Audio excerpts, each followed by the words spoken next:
Yeah. Solid Hill TDS, what's up? Yeah, come on. I.O.W. Sports Network, late night edition. Let's go. Come on. We about to raise the bar. Wild card mark. Everybody grab a seat, cause you know we about to spark. Late night sports talk. Modelo Le Cigar. Man, you don't wanna start.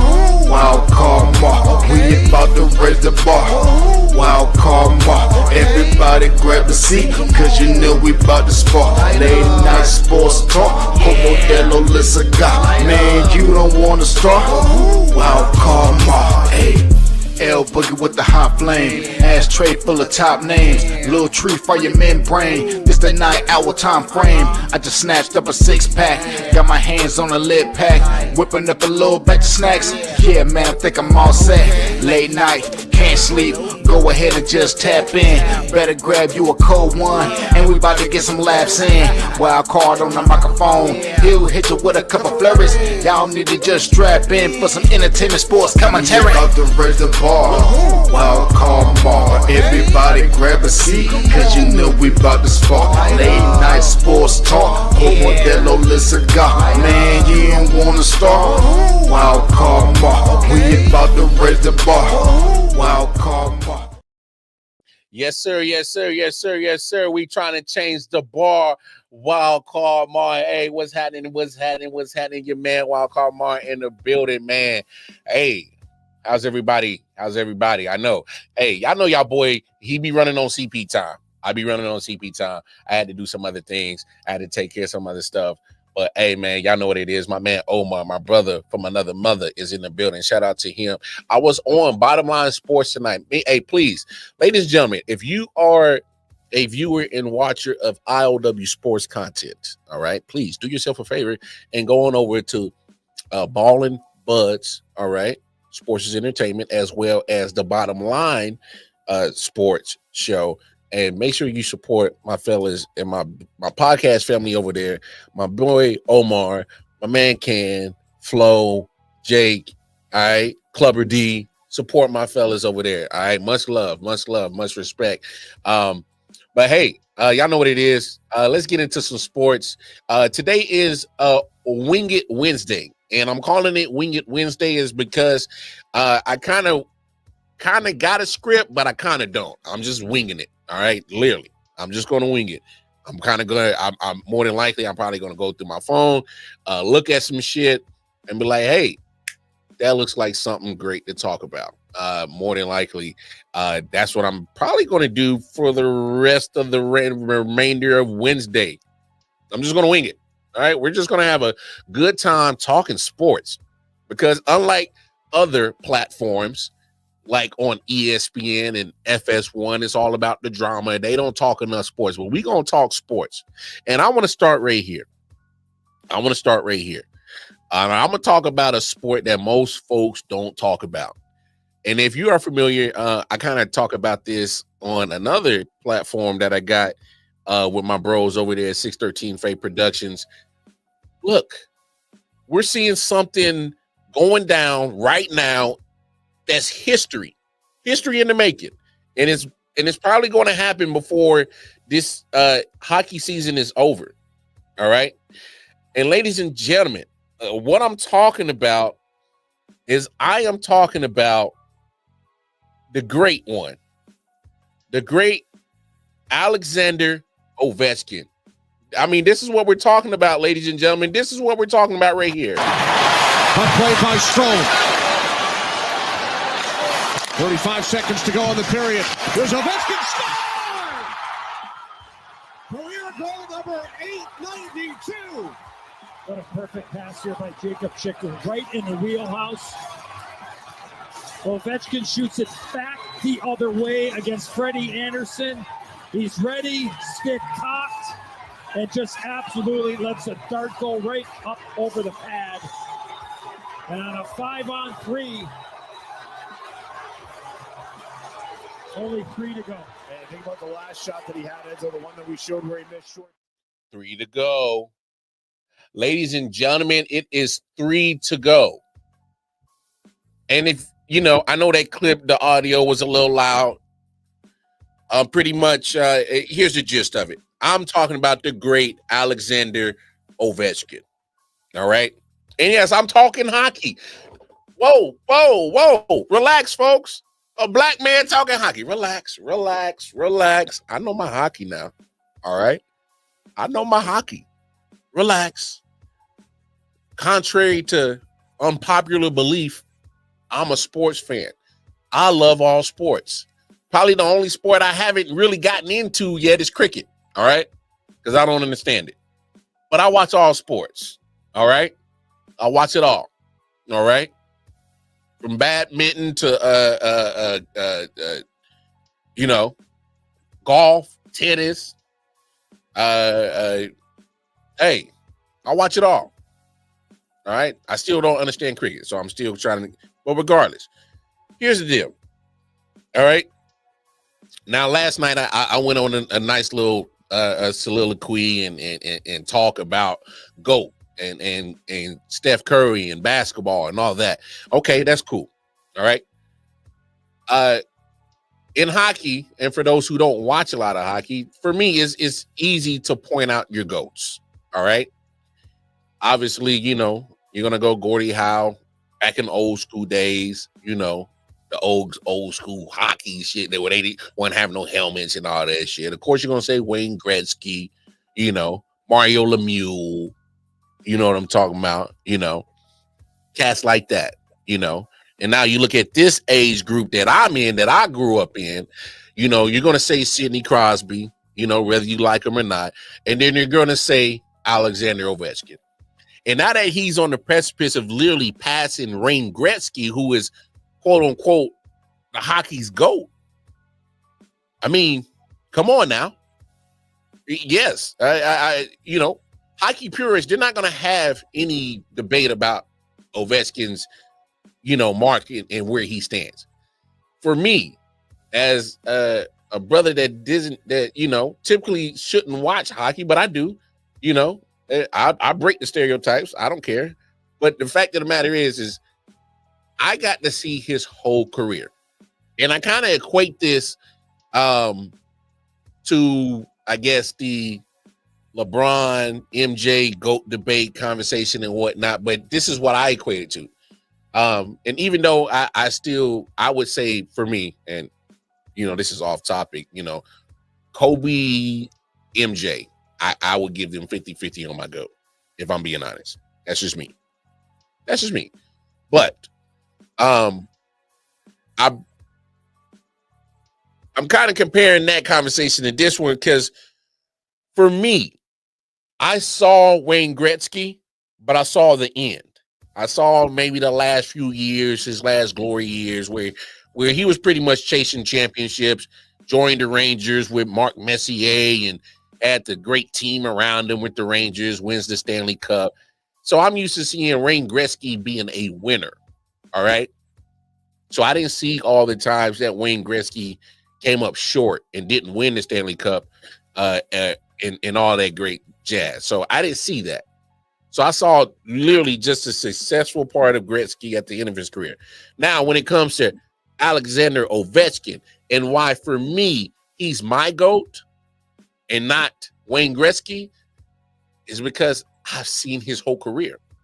And I know that seems so simplistic, but I want you to really think about it. If I've only seen just this small itty bitty sliver of greatness and it was good and it was winning of Wayne Gretzky, I didn't see the trials and tribulations and the downfalls and the failures of Gretzky. I didn't see that.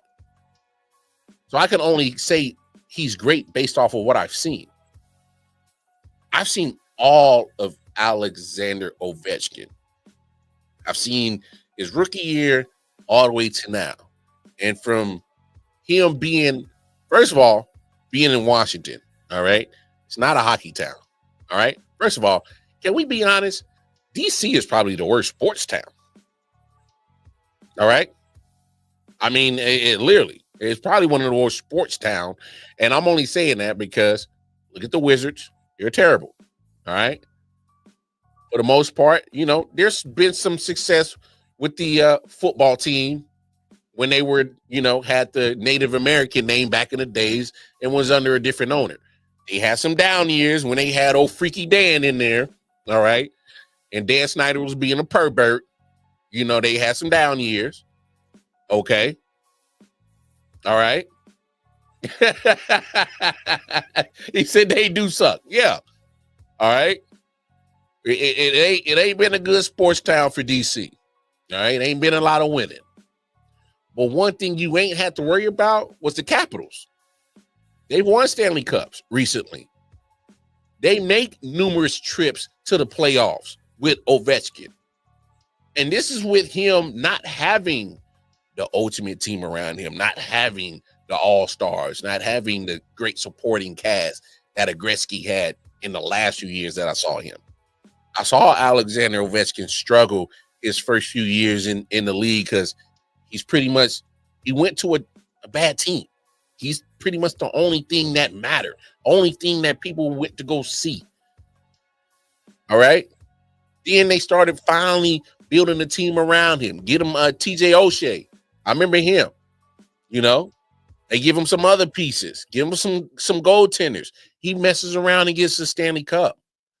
But one thing that has always been consistent about Alexander Ovechkin, whether the team has been good, whether the team has been bad, his play, you don't doubt that. You know what I love about Alexander Ovechkin and why he's my hockey GOAT? It's because I never had to question whether he cared about the game. I never had to question whether his team was losing or whether they was winning, if I had to question if he was going to give his maximum effort. I never had to question. If there's one thing I've always appreciated about Ovi, I've always appreciated that he gives. He's a giver. And I mean that in such a good way. I love athletes that are givers. Give me all of you. He's never been shy of actual giving access cameras off the ice, behind the scenes. He's never been shy about that. But what I'm also talking about is being a giver. Give me you. Give me all of you in your sport. When I see Alexander Ovechkin, and mind you guys, I want you guys to understand the man missed almost half the season this year. All right. He still put up almost 40 plus goals. Do you understand what I'm talking about? How the hell do you miss half the season, but yet your production is still just as good, if not better, than people that play the whole season? You can't tell me that don't matter. He's probably one of the highest paid players in NHL. And if you look at their pay scale, they're at the bottom compared to all the other sports, all right? So he's at the top at the bottom, all right, if that makes sense. But what I'm saying is for him to be at the top of that pay scale of the NHL, he can easily mail it in, phone it in, dog shit it in. No. When he had that ankle injury this year, he could have just said, nah, I ain't even going to try to attempt to come. He's damn near 40. Alexander Ovechkin is damn near 40. We're talking about the greatness of LeBron James at 40. How are we not talking about the greatness of Alexander Ovechkin in a sport? I get it. Hockey's not as popular in America as basketball, as NBA. Cool. That's fine. That is fine. But what I won't allow is people to dismiss the greatness of a player in a sport just because it's not popular to you. I won't do that. I can't allow that. One thing I can't do is just sit here and ignore the fact that there is greatness literally right in front of us. He's 3 goals away from breaking the record of the greatest person that ever played the sport. Do we understand what's about to happen? Imagine somebody being on the same level as Michael Jordan and breaking all of his records. That's what we're really approaching right now. With Alexander Ovechkin, we're having greatness literally break greatness. And the thing about it is, we don't have to worry about, questioning his GOAT status. He's certified. He's certified. Alexander is so certified, you don't have to question, I don't like, he didn't do it. No question. Certified. Shoe in. First ballot. Anything that happens to do with the history of hockey, they better bring up his name. He's about to surpass all of the greats in all of NHL. And I'm proud that I got to see his whole career. You know what I'm saying? I've got to see his whole career. And I refuse to let people just downplay, you know, what can and can't be spoken about in greatness just because your popularity with the sport isn't there for you. I love hockey. I think it's a great sport.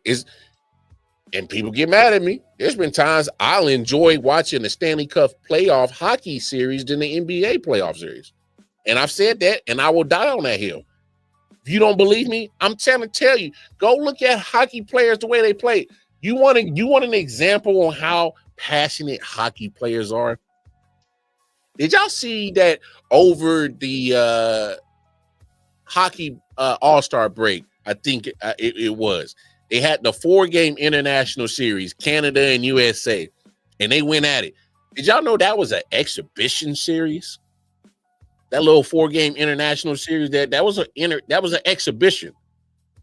And did y'all saw how passionate they played in those 2 exhibition games? It was close the first game. Y'all remember it? They threw the gloves off and fought on site in that exhibition game. Don't tell me hockey players don't give a damn about their sport, bro. They give a damn about their sport.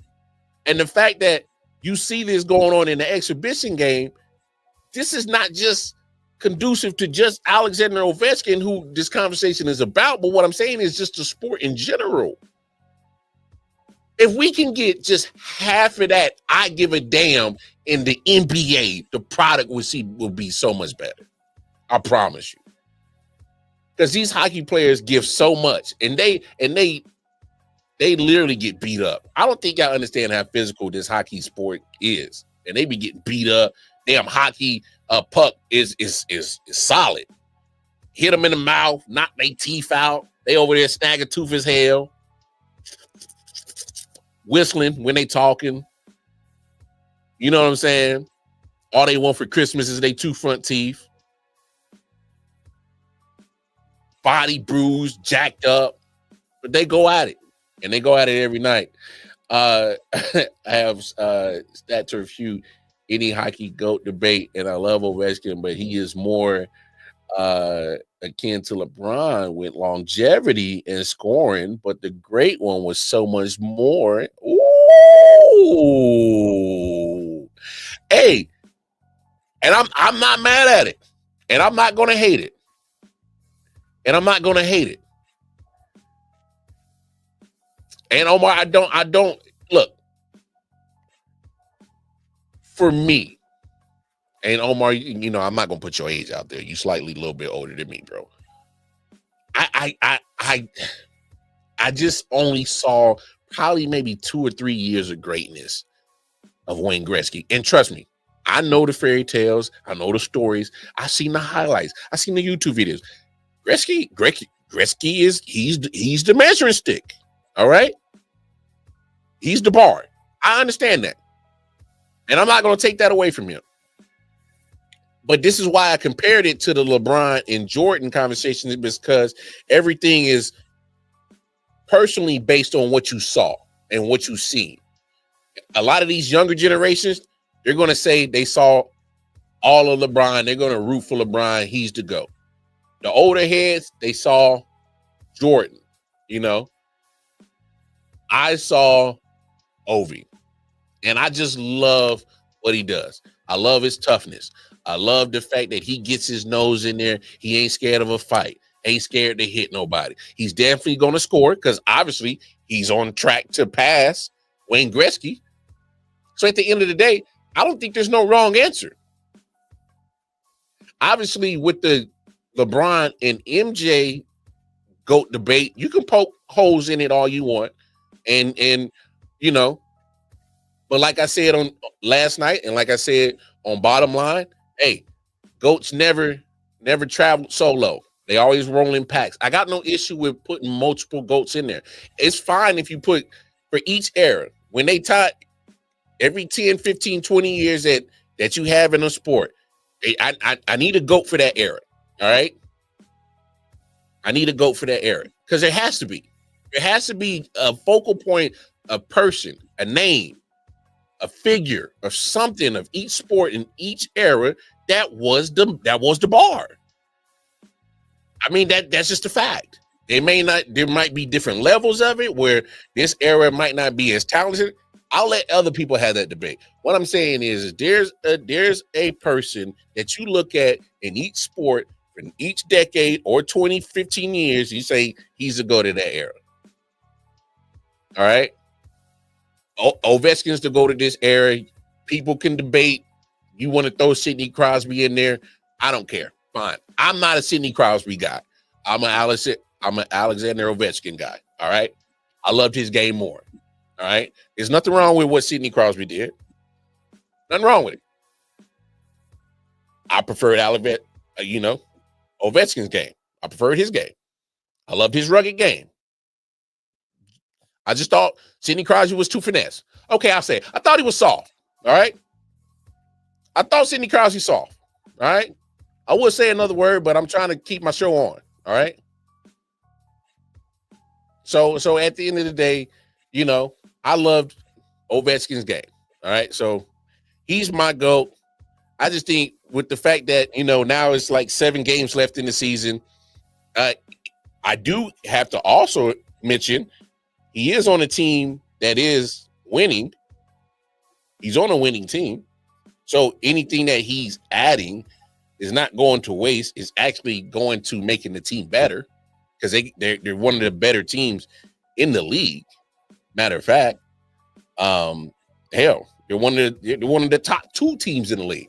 So anything that Ovechkin is doing is not going to waste. It's going to help the team get better anyway. So, you also respect that, but I love it. I love it.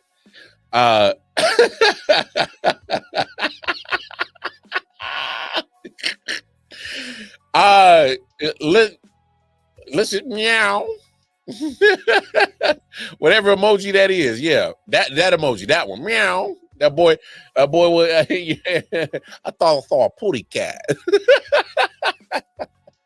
Nah, love it.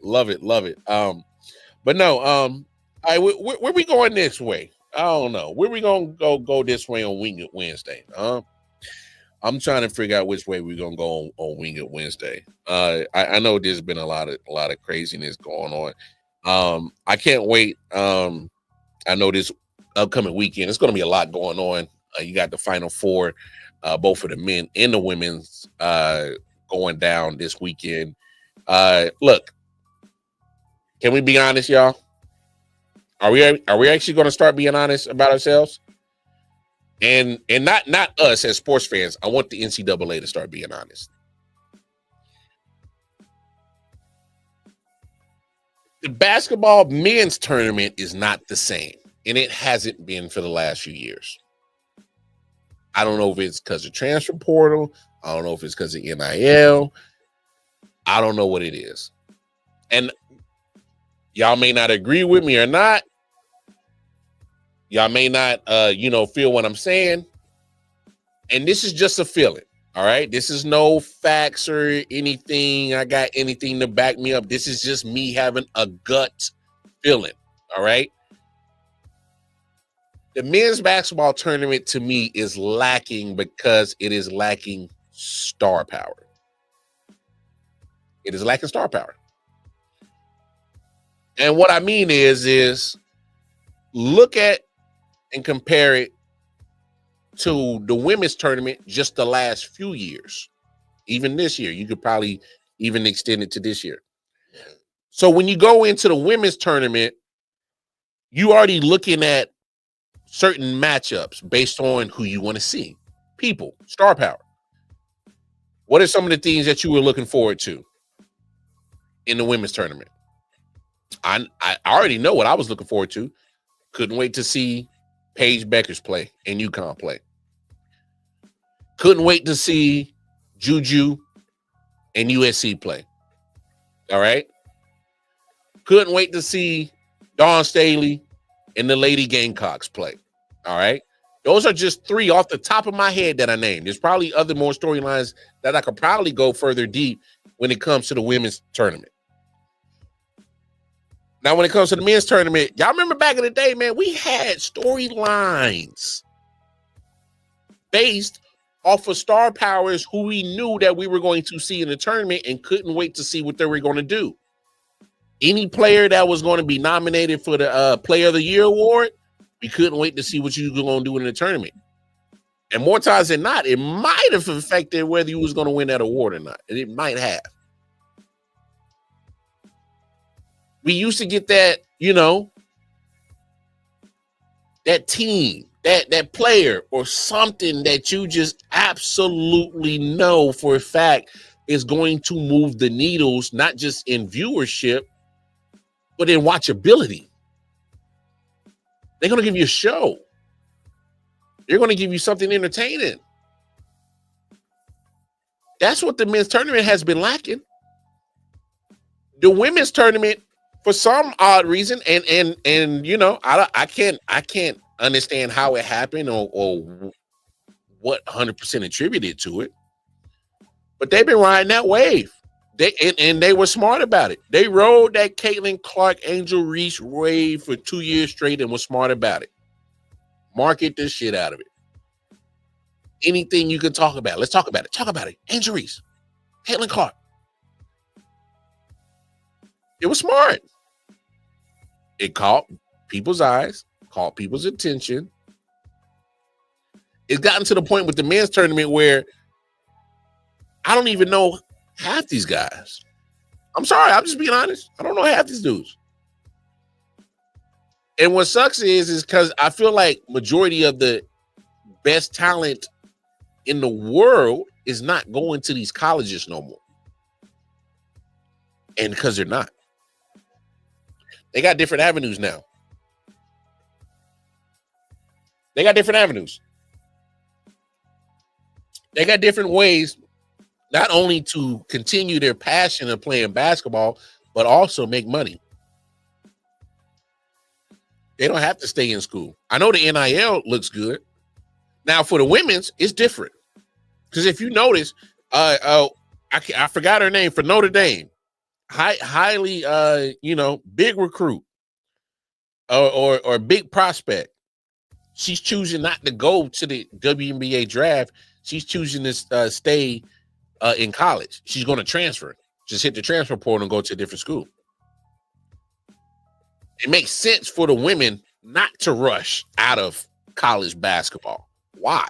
Why would they? Yes, thank you. Thank you, Olivia Miles. Why would Olivia Miles rush to go to the WNBA when she can make more money in college?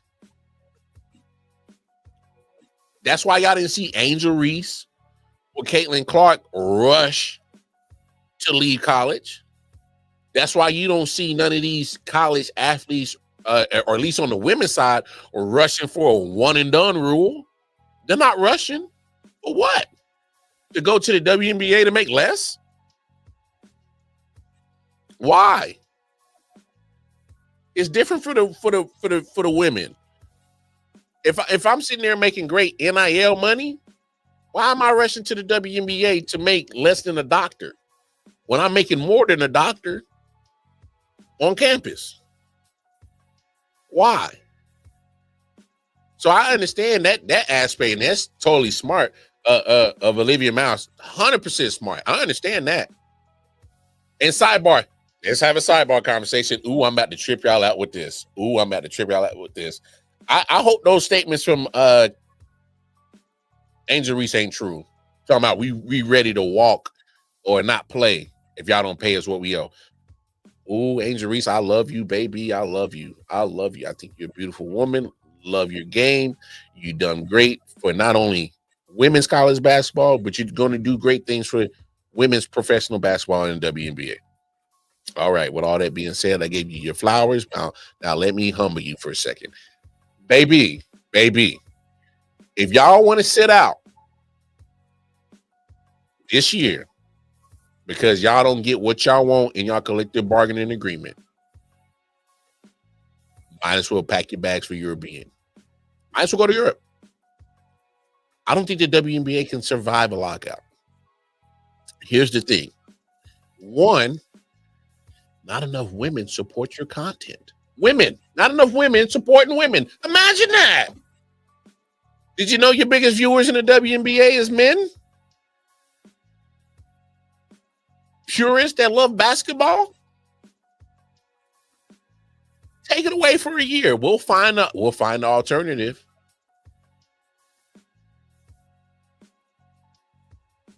You wanna not play in a league that ain't had nothing in the green in a long time? Go see, things about this is public records now. People could go look this up. Go look at the profitability of the WNBA. They ain't turned a profit. They ain't turned a profit.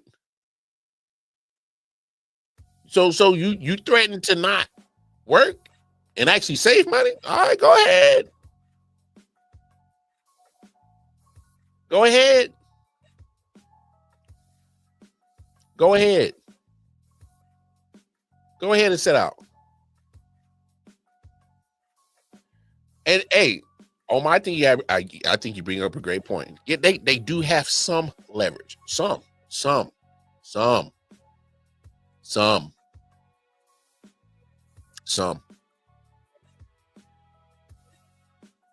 But answer this for me, Omar, and you know this. If I have a business, which this business is the WNBA, has been in operation for 26 years. All right. Been in operation for 26 years. And this is the first time you turn a profit. But the only problem is your profit ain't helping because I've been in a deficit for the last 25 years. So this 1 year of profit that you just had ain't making a dent in what I owe and what I'm in debt of.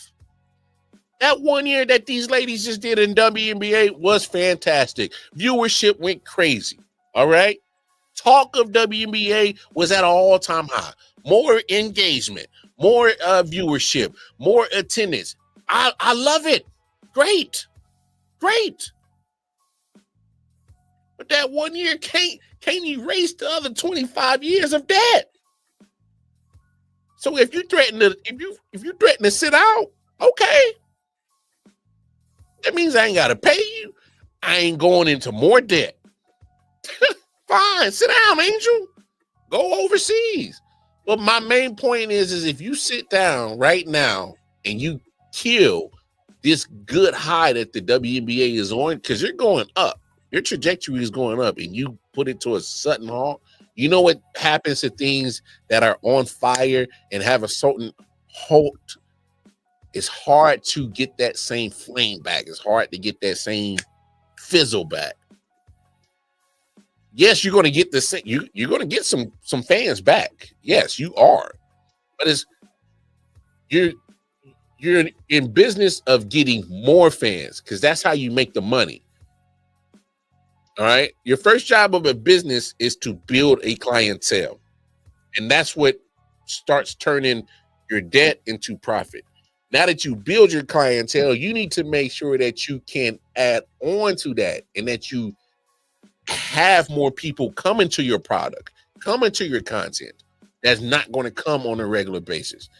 Sports entities need to grab the viewers of the non-people who don't watch it on a regular basis, because they're going to make the money off the people that watch it on a regular basis. They need to grab the viewership on the Fridays, the Saturdays, and the Sunday nights from the casuals who's not going to watch it Monday, Tuesday, Wednesday, Thursday, Friday, Saturday, Sunday. So, I mean, at the end of, y'all hear that? Don't be thinking, ladies, hear me out now.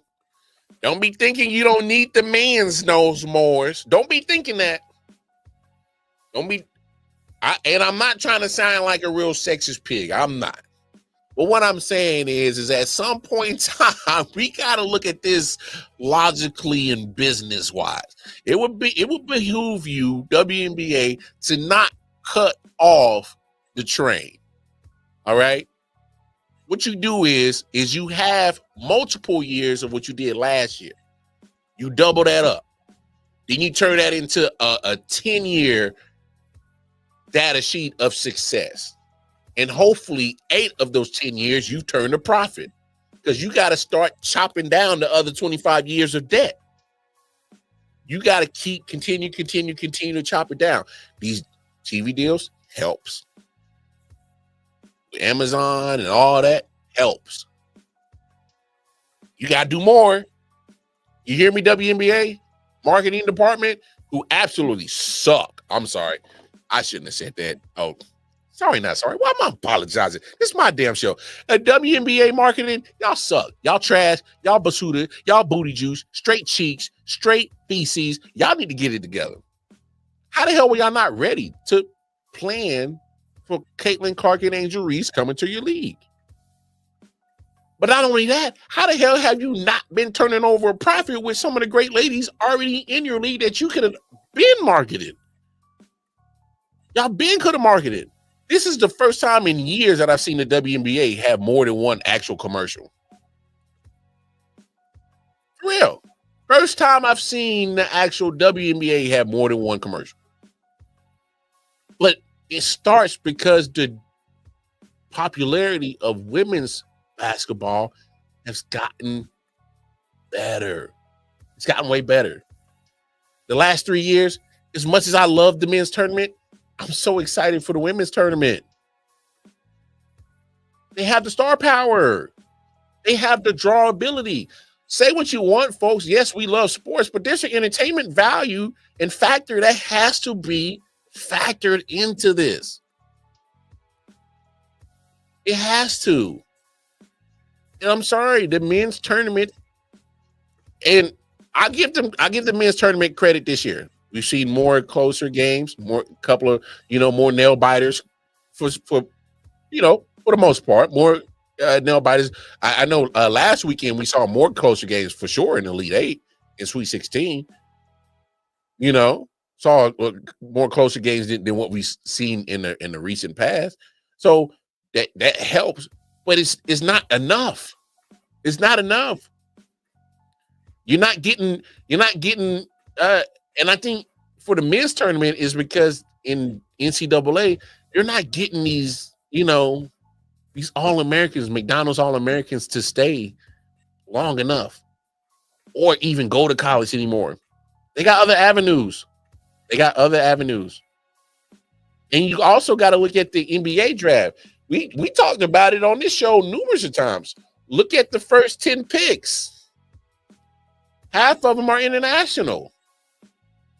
So not only is your homegrown talent over here in America are finding other avenues to play basketball and still make money, and they don't want to deal with going to school, because that's the part that I think are people forgetting. When you're a student athlete, you still got to be academically eligible to play. Some of these cats, they don't give a fuck about school. All right, I'm just going to be frank. They don't give a damn about school. They want to hoop, make some money, get their mama out the hood, probably, stun on a couple of hoes, buy a couple of Escalades, some chains, whatever, and chill out. Just have forever weed money. That's all they want to do, really. They don't give a damn about school. That's I think and this is just, like I said, I don't have anything to base this off. This is just me having a gut feeling. These kids don't give a fuck about school.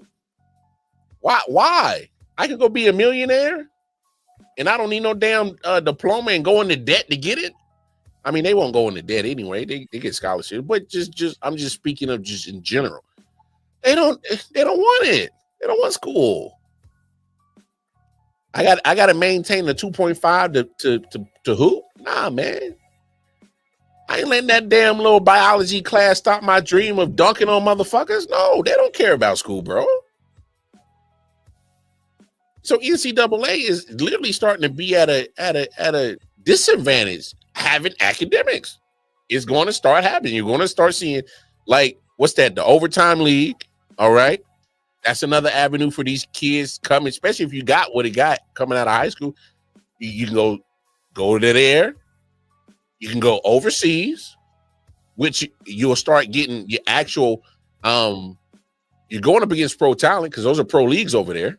So you're automatically jumping into a pro style situation. So that's beneficial.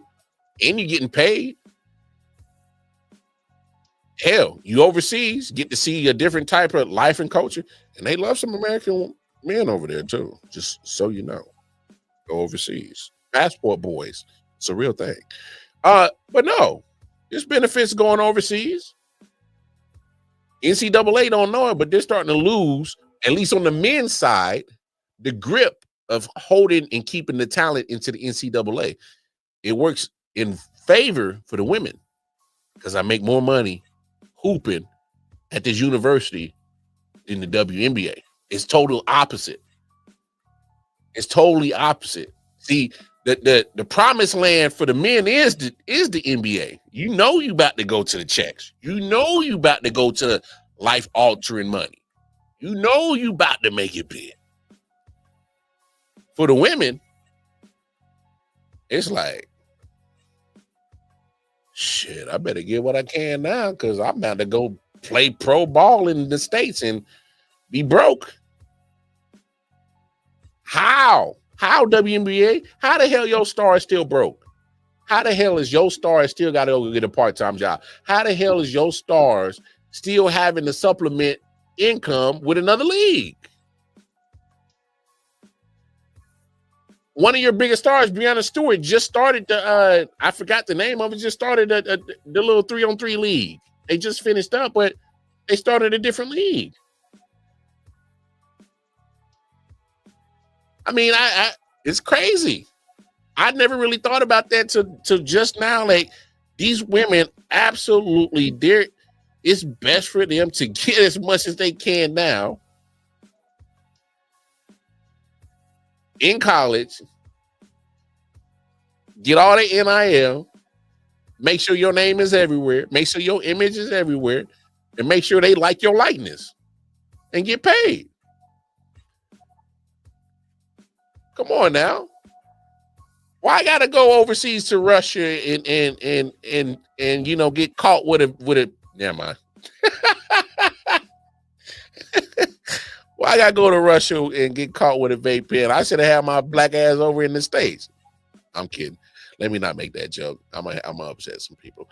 Anyway, regardless, Final Four weekend is here. It's gonna be dope. I will say this on the ladies' side. Go ahead, give me that South Carolina UConn matchup. That's what I'm talking about right there. That sells itself, y'all. Give me that South Carolina UConn matchup. Paige Beckers, Gina Auriemma, UConn, synonymous with women's basketball, going up against Dawn Staley, South Carolina, synonymous in the last 10 years with women's basketball. So you got two juggernauts going at it. Give it to me. Give it to me. That's easy money. You ain't got to sell me on that. You just got to hope that they get to the national championship. And it sells itself. Sells itself. Like, you go over to the men's. I'm sorry. You know, Auburn, Florida. You know, I know Florida had you know, some championships, you know, back to back, early 2000s. But they're not known as a, you know, big ass powerful basketball school. Neither is Auburn. They both had good years. Matter of fact, the SEC had a good year. They put 14 teams in a tournament. The probability of an SEC team getting into the national championship was pretty high. It's at 50% now. It's going to go down to 25% after the weekend. I know. I did my math right there. Y'all beat that? I probably fucked it up anyway. But no. And then you got Houston and Duke. You know, Duke, Cooper Flag. He's a big name. But other than that, somebody give me a big name in the men's basketball tournament that wasn't named Cooper Flag. I'm drawing blanks. I think that's kind of been the downfall of the men's tournament the last few years, at least the last 2 or 3 years for sure. They can't match the star power of the women's. It just can't. I don't care what nobody says and try to dispute it or say anything else. It's just facts. Because when you look at the ratings that come in after those last few games, the last few years, ain't no men's game even coming close to that. Won't even touch it. Won't even sniff that area code. So that's what's going on. It's going to be a great weekend with the Final Four. Oh, Lord. Oh, we about to hit something on Wing It. Oh, we about to wing it since we've been talking basketball. Uh-oh. I just saw it. And when I put the name up, I'm just going to... Oh, Lord.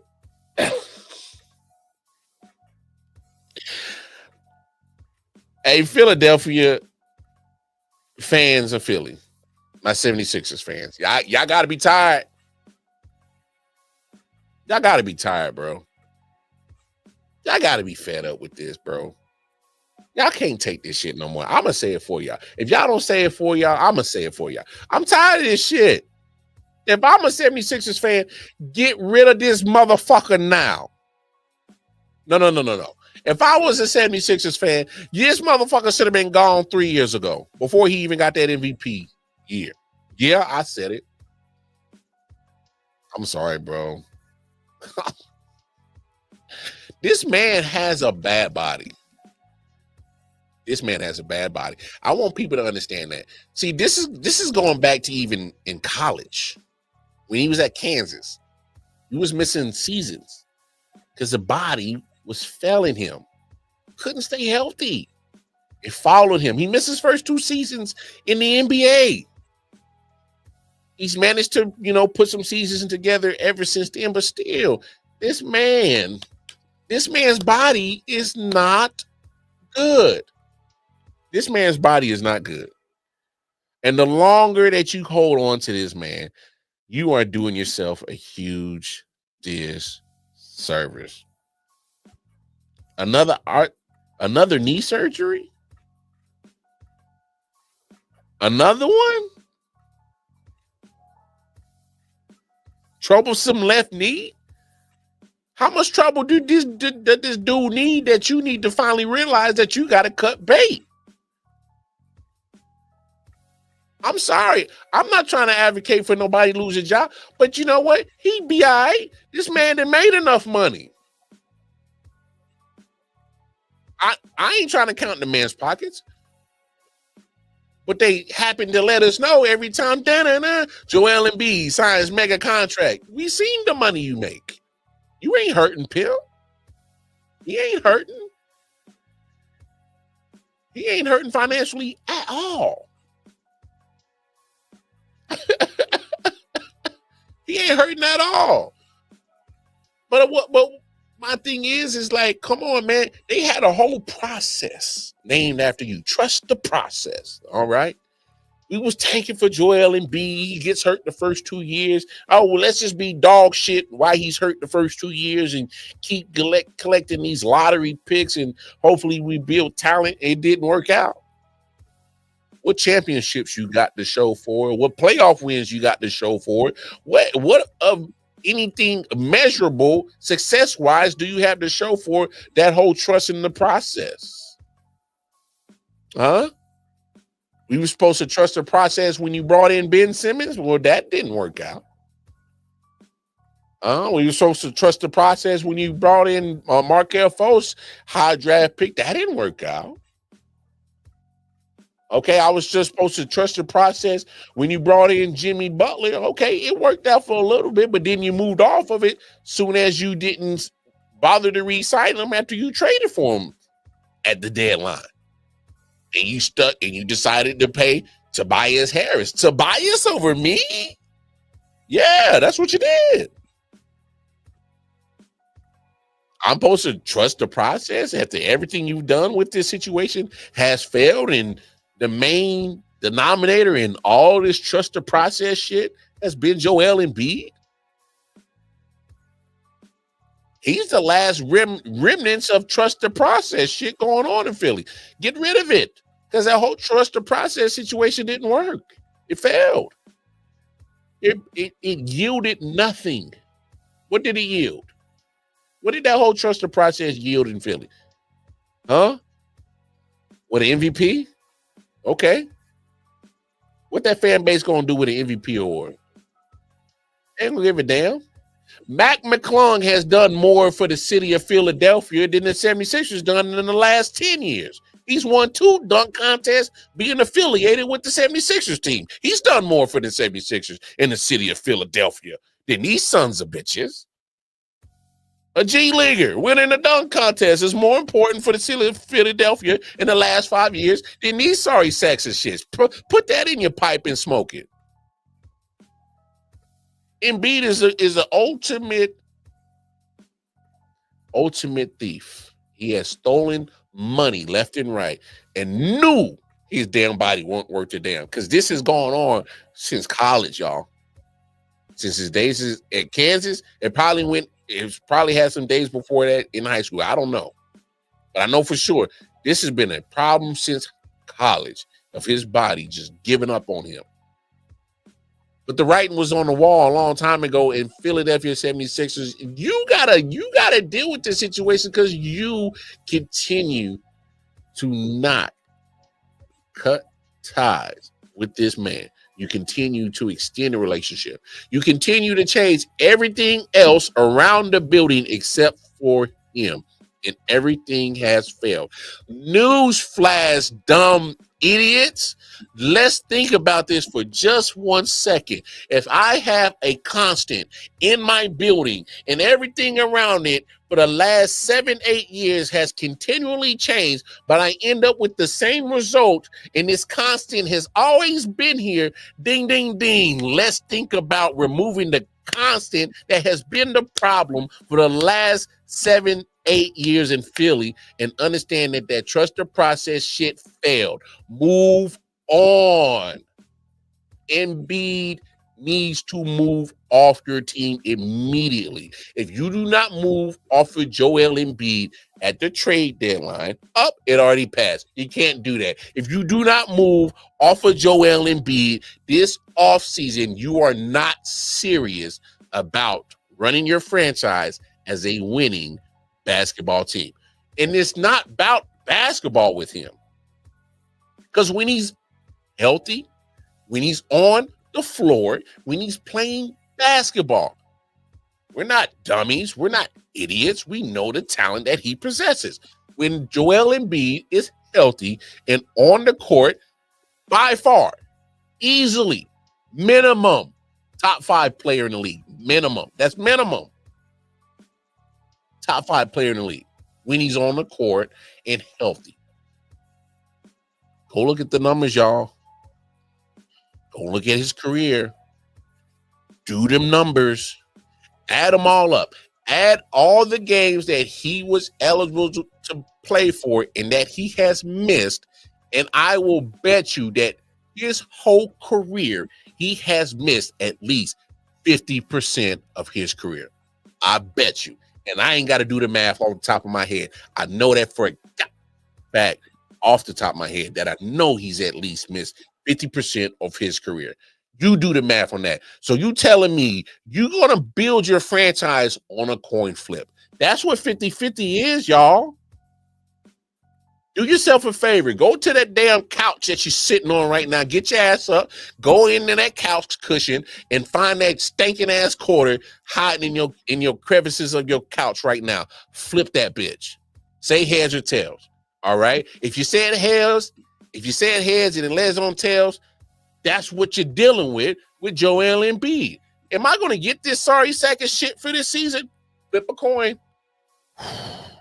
I said heads, please be heads, please be heads, please be heads. Damn, it's tails. This motherfucker gonna listen. He's gonna miss some games this year. Why the hell would you invest in a joker that's a coin flip?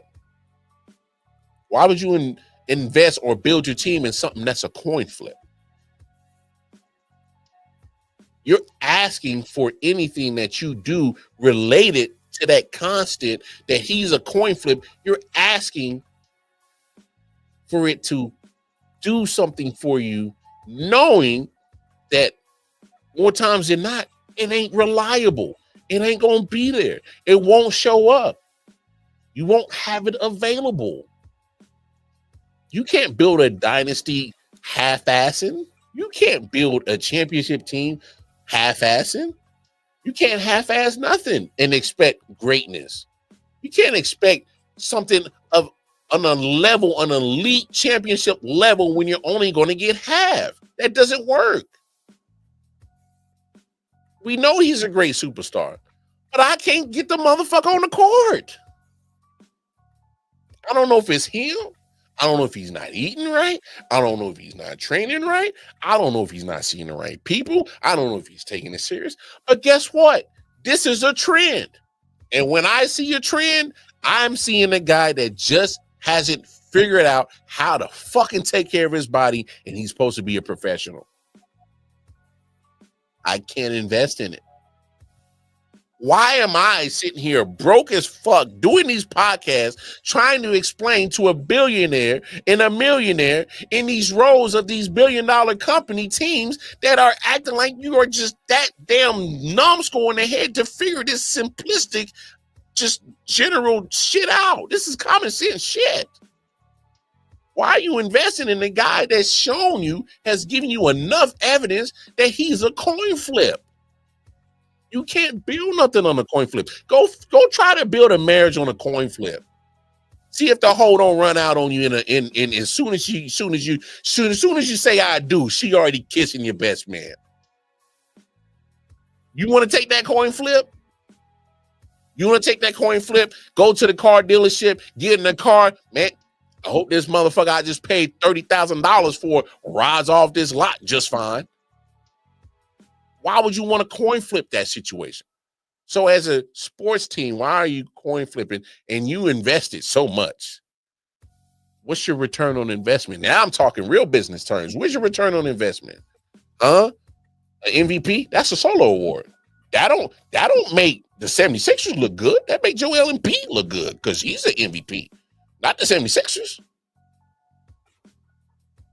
That's all it's yielded was one MVP award. I know it's yielded a whole bunch of first round, second round exits. I know it's yielded some non-playoff appearances. Hell, let's see what it's going to yield this year. Let's take a look at the standings and see what the process down in Philly has given the great fans of Philadelphia. Let's look at the standings real quick.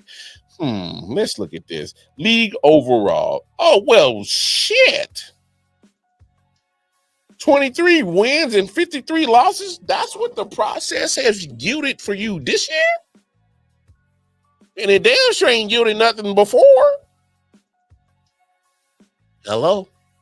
Am I finally reaching your management of the 76ers? Did I finally break through on your voicemail? Did I finally get through to a human being? I got tired of talking to the machine because you're not hearing me. Cut bait.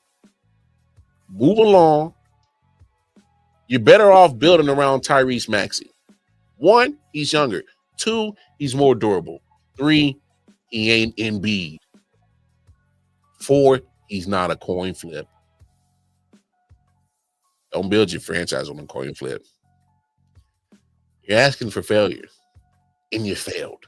The process didn't work. Move on. Move on. Everything else at that whole process situation is no longer there. Why is he? Why is he? All right, y'all. Get up out of here. I hope you enjoyed this show. Wing It Wednesday. Has a nice little ring to it.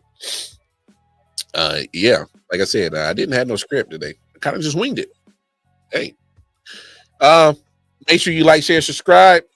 All the social media platforms at the bottom of the screen. You feel me? Hey, go help a brother out, man. Hey, this is my year. I'm claiming it, damn it. Because I've been grinding at this shit for so long, but we and to be honest, I'm gonna be honest with y'all. I just love doing this.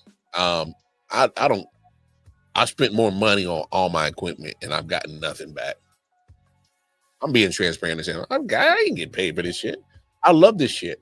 But there's going to be a day and time where y'all gonna start hitting that share button to y'all pages, and y'all friends are gonna see that, and they gonna all come in, and we gonna all have a good old Monday, Tuesday, Wednesday conversation with your boy Wildcard Mar about sports. Because there's gonna be a point in time. Y'all gonna get fed up with this old Stephen A. First Take FS1 bullshit. Because they don't talk enough sports. They like that drama. I'm gonna keep it real with y'all about sports. I'm gonna keep it honest about y'all. I ain't claiming to be no expert. I ain't trying to be. But what I am is a human person that got common sense. And these people who are on these platforms that they are held to a higher standard, guess what they are?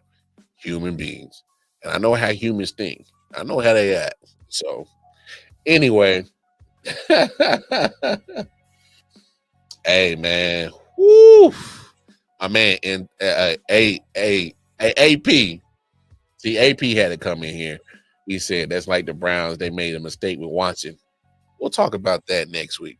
Because I got some interesting. Well, obviously they made some mistakes, but yeah, we'll talk about it next week because we'll get more in depth for some NFL talk, as we get in the swing of things. But keep your eyes peeled. Make sure you hit that like, share, subscribe button because I got some things cooking up for I.O.W. Sports, y'all. Because we're going to talk sports. We're going to get back to the basics of sports media, which is sports. Damn a LeBron Stephen A. beefing about talking about the 55th pick, my son. See, that's that dumb shit. I'm sorry. All right. Wing It Wednesday. I'm going to extend this for a little bit. I'm going to spend 2 minutes on this, and I ain't going to talk about it no more. LeBron James and Stephen A. Smith, do me a favor. I need both of y'all to take your phones and anything that you can do, anything social media related, I need y'all to throw them away because I need both of y'all to take 10 steps back from anything of any device that's related, connected to your social media. I need y'all to step away from it. I need y'all to sit the hell down. I need y'all to shut the hell up. This is embarrassing that y'all two fools, grown-ass fools, over here bickering and fighting over some dumb shit that really ain't that important. Now, don't get me wrong, LeBron. I understand what you're saying. The man's coming at you real personal, talking about your kids. And I understand that because I'm a pappy. I'm a pappy, and I understand you comes at my kids. Don't fuck with my babies. Because now when you mess with my kids, you got to meet Papa Bear. I get that. But one thing, Papa Bear, Bron, you got to understand. You kind of put this bullseye on your target, on you and your son. Because I remember, and I got the receipts. There was a tweet you said that your son could come in the NBA and play better than half these bozos. That's what you said. I'm paraphrasing, but that's kind of what you said. You got a tweet. Don't act like you ain't put that tweet out there that you said your son is better than about half these dudes in the league. That's what you said. So when you talk shit about how good your son is and how better he is than these NBA players in the league, then it's up for him now to cash in that check that you placed on his ass. You misspoke for your son. Maybe you not in tune with your son. Maybe you should have just shut up and not tweeted that shit. So I see both sides of the argument. Stephen A., I get it. You was doing your job. You were correct about the actual synopsis and analysis about Bronny Jr.'s game. But keep it at that. Keep it about basketball. Keep it at that. The moment you start stretching into talking about people's families, kids, relationships, you know what's up. You know what's up. You want like that shit done to you? Because I've seen people try to talk personal to you. Oh, you get real tight, motherfucker. You get real tight. So how the hell can your hypocritical ass turn around and do the same damn shit? See, this is shit I can't stand with these media personalities, motherfuckers, dog. Y'all putting on a show. Y'all acting. None of that shit is authentic. None of that shit is real. But y'all bring your asses on down to I.O.W. Sports. We keep some real. I'm out, y'all. I'm going to holler at y'all on Monday. We keep it greasy over here. Ain't none of that fugazi ass LeBron, damn Stephen A. bullshit. That shit's crazy, dog. You talking about fabricated, just fugazi fakeness. These two are trying to manipulate the whole media. These two are the biggest manipulators when it comes to the media. When it comes to sports media, let me specify. And they just having at it right here in front of everybody. You know what two fools look like at a distance arguing? They look like two fools, no matter who's right or who's wrong. From a distance, they look both like fools. Y'all put that in y'all pipe and smoke it. Holla at your boy Wildcard Mar. I see y'all Monday. Yeah. Solid Hill TD, yes, what's up? Yeah, come on.